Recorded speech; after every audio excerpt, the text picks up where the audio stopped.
I can't get this paragraph. I can't remember what the fuck's in this paragraph to pass this test to get in the military. Read it again. Still not getting it. Read it again. But if you're not getting it, write it out. And that's how I started learning. Okay, well, I gotta write out every fucking thing I do. And then write it out again and write it out again. And guess what happened? I got it. I got it. I can't swim. I'm negative buoyant. Go back again. I can't swim. Go back again. Go back again. Go back again. I got it. I realized if I keep going back and going back and going back until the shit just becomes, your mind will say, fuck, okay, we're gonna figure it out. It'll find a way. Because he is not going to stop. It's not like I'm gonna try one more time. No, it's just like alarm clock goes off, boop, we're going back. I can't read right, we're going back. I gave myself no way out, and my mind realized that. They said, okay, we're gonna adapt and overcome now. So you have to teach your mind this is the new normal, and you better get with the fucking program. That's right. And as soon as it realizes that you're serious, then it adapts. I'm not playing a game. Right. But if it thinks you're playing a game, it knows. It won't adapt. It like a lot of people say, like when I say trying hard, your mind knows, man.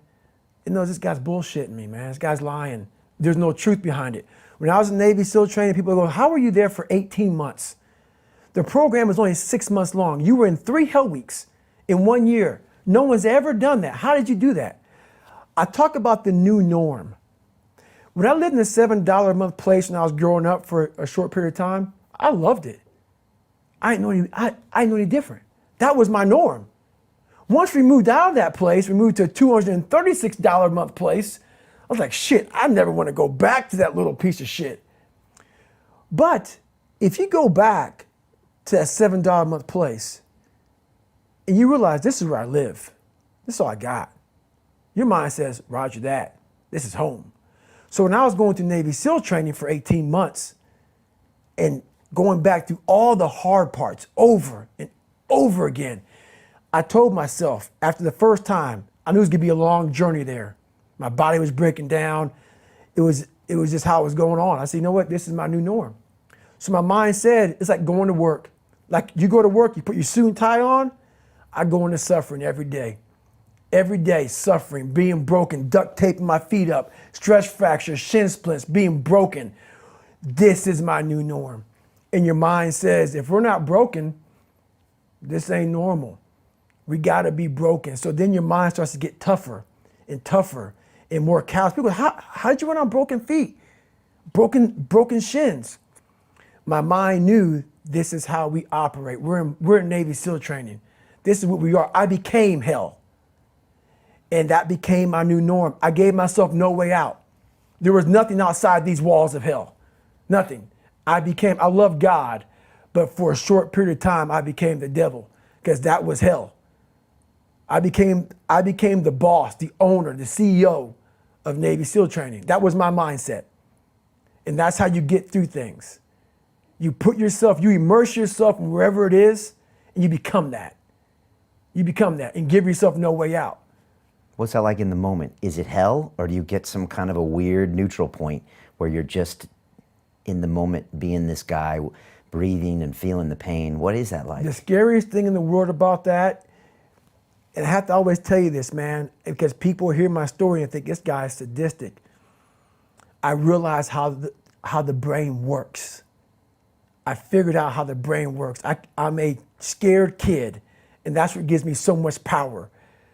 I had no foundation, and I built this off of just researching the mind.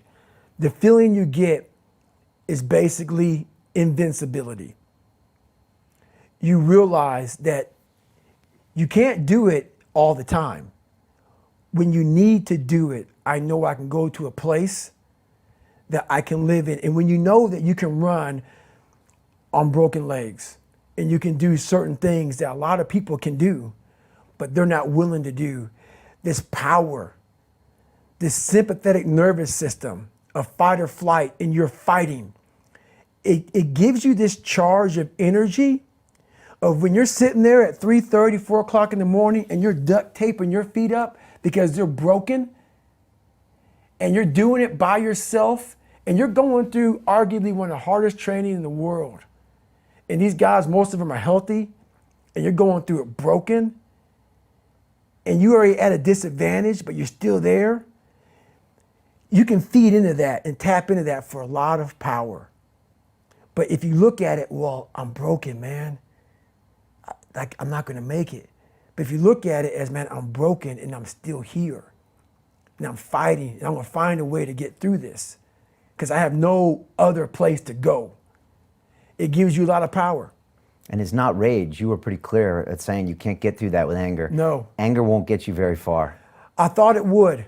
But what happens is, not just in SEAL training, but in life in general, when things start to suck really, really bad, my brain and a lot of people's brain, they don't go to the people that called you nigger or your dad beating you up.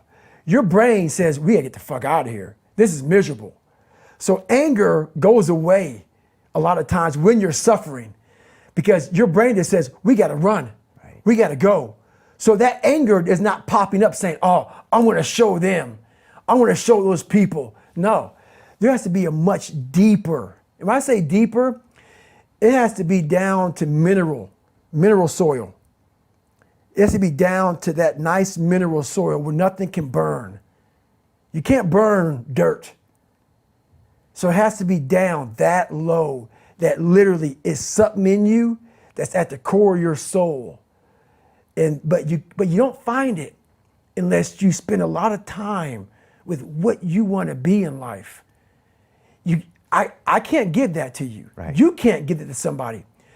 When you find your true passion in life, and my passion for me wasn't like, oh, I want to be, I didn't give a fuck about Navy SEALs, Army, I don't give a shit. I want to serve my country. I want to be someone that I'm proud of. You're proud of. That's all that I'm matters proud for you. of. Nobody else matters, No, right? give a shit. I don't give a shit. That I want to look at myself in the mirror because I was so disappointed. That accountability mirror I talk about, I was so disappointed in what I saw every fucking day. I wanted everybody to love David Goggins. And a lot of people did. I didn't love myself. But I knew a lot of us want to find peace first. So people say, man, you always talk about this suffering and pain and shit. I'm at peace right now because I went through that. Right. You don't find peace first. If you do, Merry Christmas. More power to you. More power to you. I found peace on the opposite end of finding myself. And no one really finds themselves without going through trials, tribulations, suffering, accountability. And accountability is suffering. Being accountable every fucking day for doing right for yourself, for the people next to you, it's miserable. It's hard. That is suffering in miserable. disguise, right? It's Suffering. miserable. So, even the smallest details.